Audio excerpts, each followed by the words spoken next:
আসসালামু আলাইকুম। নোয়াখালীতে সকালবেলা প্রচণ্ড কুয়াশা। সবাই ভালো আছেন? আমরা নোয়াখালীতে আছি, নোয়াখালীর ফসলের মাঠে। যারা ফসল লাগাইব, এই দেখেন তারা আলি উঠে রাখছে, কিন্তু এত পরিমাণ নোয়াখালীতে আজকে 3 দিন কুয়াশা পড়তেছে বলার বাইরে। বিলে কোনো মানুষ নাইবার কারণে দেখতেছেন প্রচুর। যারা ধান লাগাইব, এটা তো এখানে এই ক্ষেত্রে ধান লাগানোর কথা আজকে, এখানে ধান লাগানোর মানুষ নাই। ওই বিলের বিছখানে 2জন ভাই কাজ করতেছে খুব অন্ধকারে। মানে এরা বাইরে থেকে আনছে এদেরকে ধান লাগাবার জন্য। দেখছেন এই জমিন থেকে ধান নিয়ে ওখানে ধানের চারা লাগায়। এত পরিমাণ কুয়াশা পড়তেছে ভাই, বলার বাহিরে। নোয়াখালীতে মানে আজকে 3 দিন অনেক কুয়াশা পড়ে। আমাদের এই বিলের মাধ্যমে কিছু দেখা যাচ্ছে না। এই দেখেন রাস্তাঘাটও কোনো মানুষ নাই। সকাল দিন 8টা সাড়ে 8টা বাজে সকাল টাইম, কিন্তু কেউ কাজ কর্মের জন্য বাইরে পড়তেছে না। এত পরিমাণ কুয়াশা। আপনি দেখেন কি পরিমাণ বৃষ্টি হইতেছে, মানে কুয়াশা পড়তেছে, বৃষ্টি হইতেছে। এই পরিস্থিতি। এই আপনার কিছুদিন কোথাও যাবে, গাড়ি চালাতে হেডলাইট চালান লাগে। দেখেন আমার গ্রামের রাস্তাগুলো,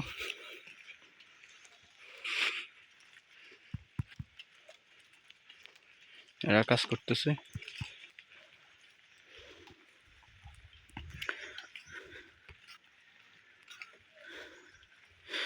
এত পরিমাণে ঠান্ডা। আপনার এখানে 3জন মারা দেখছেন, এরা বাইরে থেকে উত্তরবঙ্গ থেকে আসছিল কাজ করার জন্য নোয়াখালীতে। তো ওনারা কাজ করতেছে কীভাবে আমি বলতে পারি না। আরও একটি শার্ট গার্ড দেয়, মানে একটা শার্ট গার্ড দাও, শার্ট গার্ড দিয়ে কীভাবে কাজ করতেছে আল্লাহ ফকরবুল আলামিন গতির বলতে পারবো না। দেখেন এত পরিমাণে ঠান্ডা কাকে বলে। আমি বর্তমানে আছে চিড়িদার ফুটবল খামারবাড়ি দেওয়া যায়, বুঝছেন। এখন যাইতেছি আমি চিড়িদার থেকে সোজা রাস্তা দিয়ে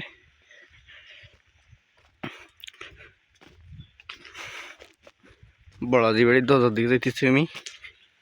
আপনি দেখেন এই জমিগুলোতে আজকে সবগুলোতে ধান লাগাইবার কথা, কিন্তু আপনার মানুষ নাই। এত পরিমাণে ঠান্ডা পড়ছে, বদিল্লারা জমিনতে নামতে রাজি না। এত পরিমাণে ঠান্ডা পড়ছে রে ভাই। তাজা তাজা সবজি দেখছেন। এই দেখেন সব কুয়াশা, মানুষ পুরাপুরি রাস্তায় নাই, সবাই ঘরে ঢুকে গেছে কুয়াশার কারণে। আপনি কি বলবো, বলার মতো ভাষা না। আজকে 3 দিন আমাদেরকে নোয়াখালীতে, ওটা কি বলা আমি জানি না, যত সম্ভব। এখন শীতকাল তো, এই জন্য আপনার মানুষ টোটালি না। দেখেন এই জমিটার মাধ্যমে কালকে অল্প কিছু ধান লাগাইছিল, আজকে পুরোটা আমাদের।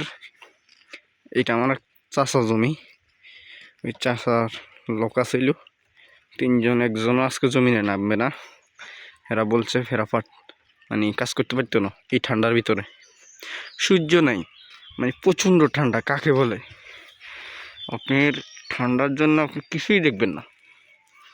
নোয়াখালীতে এত পরিমাণে ঠান্ডা, আপনার ঠান্ডার লাগে একটা গাড়ি ঘোড়া বাজারের দিকে যাইবেন, কেউ বাজার ঘাটে আপনার দেখতেছি না, টোটালি কোনো মানুষ নেই।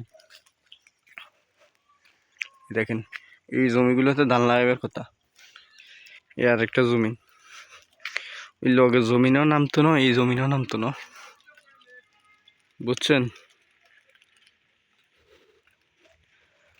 যদি সবার ভিডিওটা ভালো লাগে সবাই শেয়ার করবেন, কমেন্ট করবেন। আসসালামু আলাইকুম।